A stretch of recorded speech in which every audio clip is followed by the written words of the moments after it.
Sou peregrino aqui, em terra estranha estou, no reino. Bem-vindo ao podcast Estrangeiros e Peregrinos.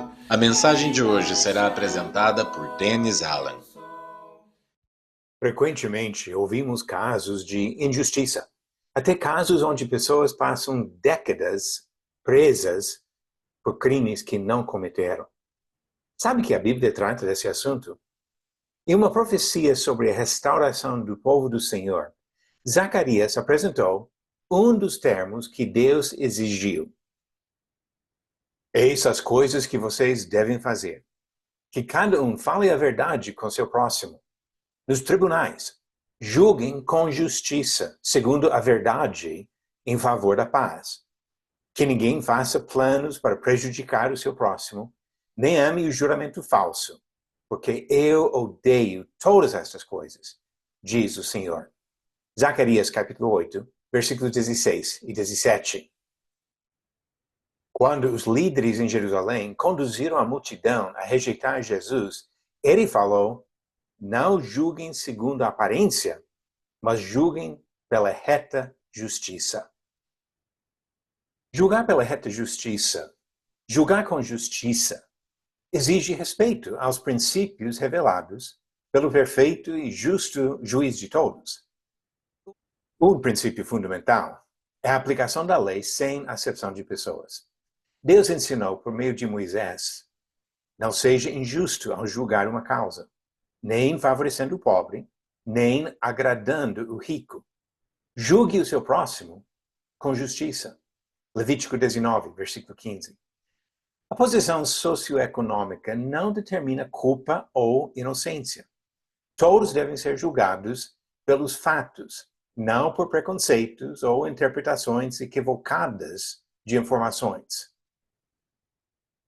Quase todas as nações têm leis que refletem outro princípio ensinado por Deus há milhares de anos. Provérbios 18, versículo 17 diz: o primeiro que pleiteia a sua causa parece justo, até que vem o outro e o examina. Códigos civis protegem o direito de defesa por parte da pessoa acusada. Incluem provisões específicas para garantir esse direito. A Constituição Federal do Brasil, de 1988, garante um processo de julgamento baseado na presunção de inocência até provar a culpa do acusado. Neste ponto, a lei humana concorda com a lei divina. Para evitar condenações erradas, a palavra de Deus fala também da importância de múltiplas testemunhas para estabelecer os fatos. No Antigo Testamento, Deus explicitamente proibiu a condenação baseada na palavra de uma só testemunha.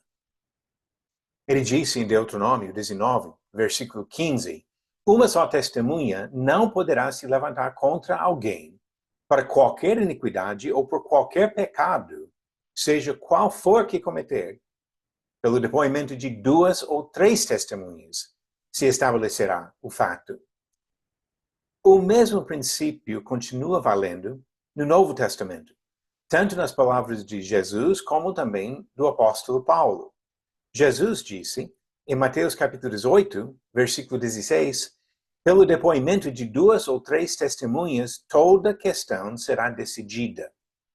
E Paulo falou de tratar de acusações levantadas contra presbíteros e disse, não aceite denúncia contra presbítero a não ser exclusivamente sob o depoimento de 2 ou 3 testemunhas.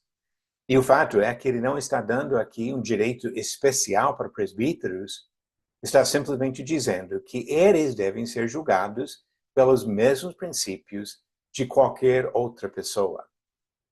E mesmo quando tiver 2 ou mais testemunhas, ainda é necessário validar seu testemunho. Deuteronômio 19 diz, versículos 8 e 19, os juízes examinarão o caso com cuidado. E se a testemunha for falsa, e tiver testemunhado falsamente contra o seu irmão, receberá o castigo que tinha em vista para o seu irmão. Acreditar na palavra de falsas testemunhas leva à condenação de pessoas inocentes. Tem um caso disso em 1 Reis, capítulo 21, onde vieram 2 homens malignos, sentaram-se na frente de Nabote e testemunharam contra ele, contra Nabote, diante do povo, dizendo: Nabote blasfemou contra Deus e contra o rei. E o levaram para fora da cidade, o apedrejaram e ele morreu. Mas Nabote foi inocente.